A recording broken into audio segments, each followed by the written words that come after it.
warn you first. The things you're going to look at and listen to can be disturbing for some people. So watch at your own risk. Kind-hearted people should leave the video right now, and this is surely not for children. So don't try and be brave. This is based on a true incident. Based on Osaka lift accident. Real images at the end. There was an old abandoned office building which had a traumatizing backstory.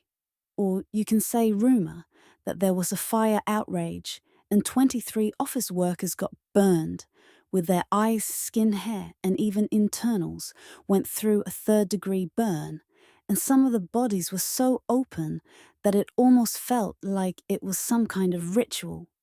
And those 23 people were the sacrifice. And when these rumors spread throughout the country, no one wanted to invest in that property, even when it was listed for half of the price at Marketplace. But there was one aspired young girl named Lily. She just got out of her college and wants to start a clothing brand on her mother's name. She had an amazing personality among her employees, as she was really excited to become an entrepreneur and make her dream of becoming successful, being an only child and had a single mother since she was a little girl. She was determined, but determination is not always the key to success. She didn't have enough money to pay for a nice working environment and enough space for her brand. She searched for 3 consecutive days, but didn't have any luck finding one. Next morning, she went out for a coffee and for searching a place for workspace. On the way there, she got lost in her daydreams and negative thought for her startup. She bumped into a man around his age, handsome, tall, kind-looking. He helped her up and asked if she was hurt and apologized sincerely. His name was Stephen, and after they exchanged their name, he told her he's going to cafe for a coffee, and she told him she's also going to the same cafe. So they went there together, sat there, gave their order, and after a bit of chat, he told her that his father recently expired in an accident in the office, and he was the new owner of the building and wants to sell it for some extra bucks. Lily asked him if she could buy the place from him and take off some burden from his shoulder as a good friend. And also she needs a place for cheap for her clothing brand. He accepted it and gave her the documents, got her sign on the paper, and seemed relieved. They both were happy, in their own ways. Now Lily got her workspace and wanted to start the production as soon as possible. So she called her staff, got the place cleaned up nice and tidy. There were 23 staff members helping her building her startup. They had lots of heat press for printing designs and many iron clippings to hold cloths together in a bundle so that they could get sold off in wholesale to shopkeepers. But something was wrong. The very next day, things started to get weird. When she opened her office, all the clothing material and all the stuff was messed up, like someone came and tried robbing her office but didn't find any essential thing and went off. She thought the thief didn't took any of the stuff, but there was a shirt missing from her own cloths.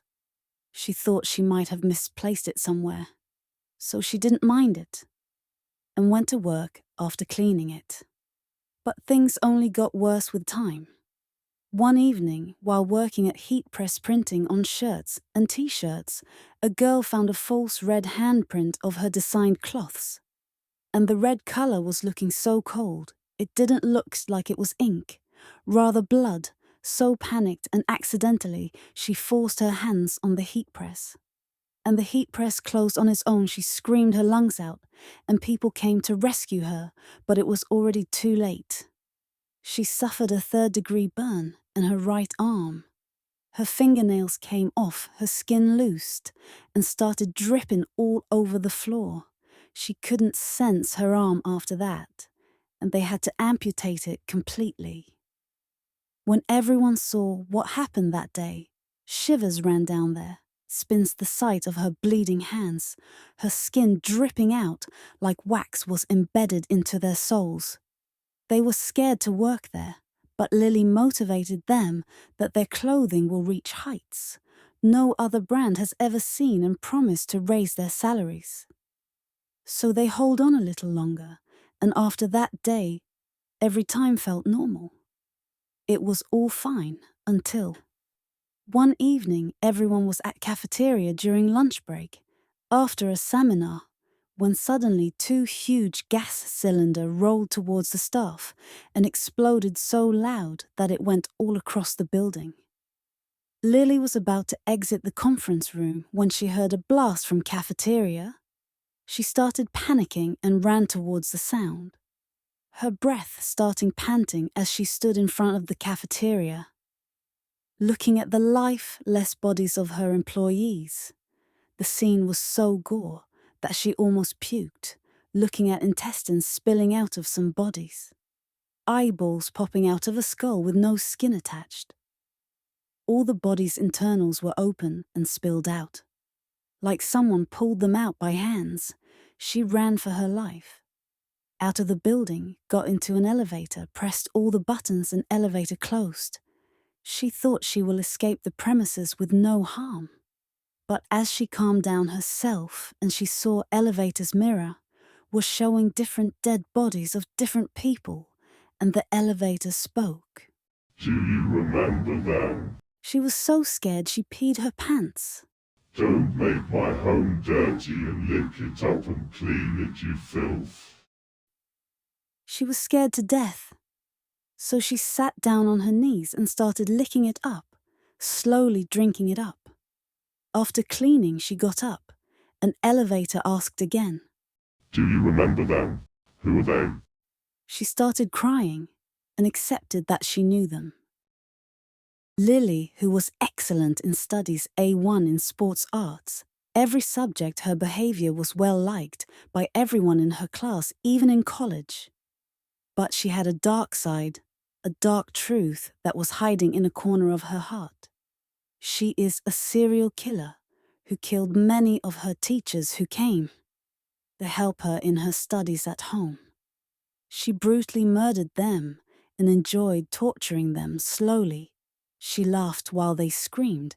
She even killed her own mother in a car accident, and thus Elevator deeply admired her desire as his own pleasure and slowly tortured her by her own hands. The next morning, when police came through the security doors, they found all the staff members burned like hell came loose. Lily was later found in the open lift. All her joints were broken. All the teeth were gone after post-mortem. Found them in her stomach hair, forcefully pulled out and squashed in her back hole. She was in a miserable conditions, and the police pity her. After later investigation, they found out all the 23 members who died that day had some kind of criminal record. Do you think it was justified? Or was this a cult evoking a demon with ritual? Here are some images I found on Deep Web. I can't show you all the images because of YouTube guidelines, but I will publish it if this video gets 500 likes, or I reach a goal of 500 subscribers during this month. Help me reach my goal for more horror realistic content. Subscribe.